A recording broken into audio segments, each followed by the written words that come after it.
저는 20대 직장인입니다. 매일 출퇴근을 지하철을 이용해서 하고 있는데요. 얼마 전 출근길에 끔찍한 일을 겪었습니다. 그날 유독 지하철 안이 붐볐는데요. 저는 되도록 다른 사람과 접촉하지 않으려고 더더욱 조심하면서 서 있었습니다. 그러다 약간 피곤한 느낌이 들어 눈을 감고 서 있었는데요. 뒤에서 계속 이상한 느낌이 드는 거예요. 한 남성이 제 뒤쪽에 바짝 붙어 있었고 불쾌한 기분에 자리를 좀 옮겼습니다. 그런데 그 남성이 다시 제 뒤로 따라와서 자신의 몸을 밀착시키는데 남성의 주요 부위가 제 몸에 닿는 느낌까지 들었습니다. 너무나 무섭고 당황스러워 바로 다음 정류장에서 뛰쳐내렸는데 생각해보니 제가 너무 소극적으로 대처한 것 같아요. 그 남성을 신고하거나 소리라도 질렀어야 했는데 말이죠. 이럴 때는 어떻게 대처해야 하나요? 이런 사연 접수가 되었습니다. 아무래도 붐비는 출퇴근 지하철 안에서는 사람들과 밀착되는 상황이 자주 발생할 수 있는데 지하철 내 성추행 사건 계속 증가하고 있는 추세죠, 변호사님? 네, 사실 지하철 내의 성추행 사건은 저희가 공중 밀집 장소 추행이라고도 부르는데요.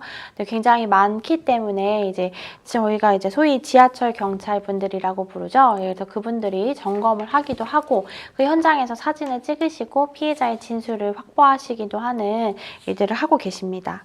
그렇군요. 근데 사실 누구라도 이런 일을 당하면 특히 지하철 많은 사람들이 있는 장소긴 하지만 당황하게 되잖아요.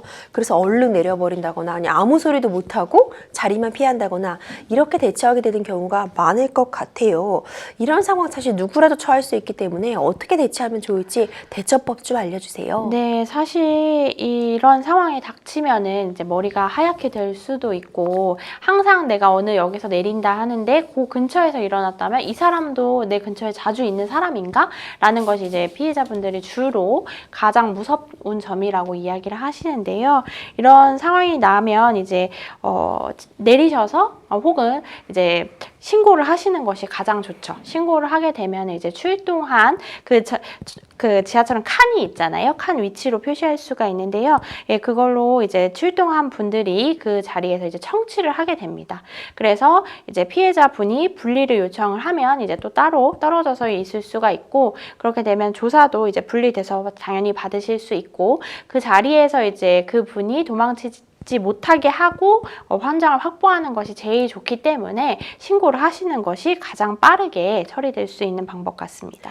예, 신고를 한다고 마음을 먹어도 이게 순간적으로 일어나는 일이면 내가 증거는 어떻게 수집해야 될지 정말 막막하실 것 같아요.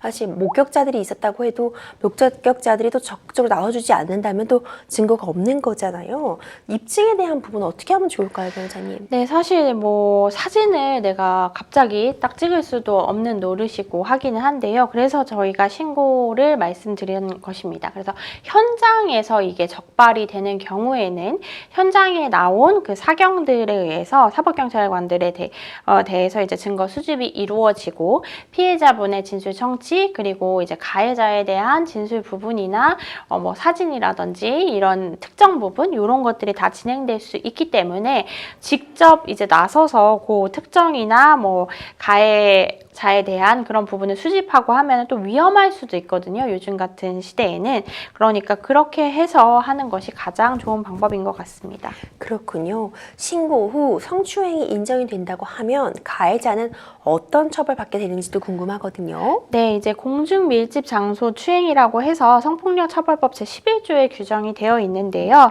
대중교통 수단을 비롯해서 공연장, 집회 장소, 그 밖에 공중이 밀집하는 장소에서 사람을 추행할 때 성립하며 3년 이하의 징역이나 3천만 원 이하의 벌금에 처하도록 하고 있습니다.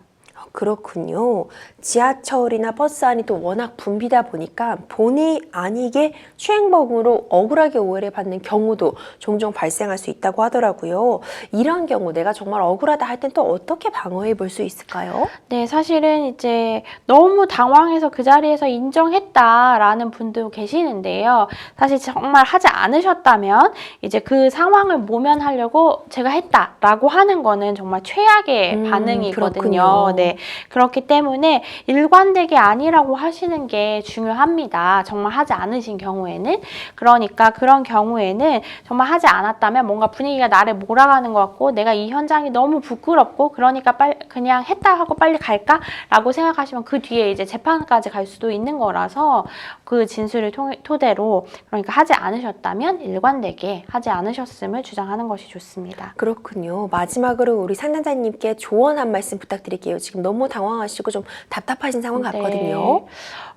일단 이제 신고를 하셔서 절차가 진행되고 계시다면 그거에 이제 맞춰서 하실 수가 있을 것이고 뭐 가해자에 대해서 이제 직접 내가 뭘 좀 알아봐야 되겠다 내지는 뭐 이런 것들은 하지 않으시는 것이 더 좋습니다.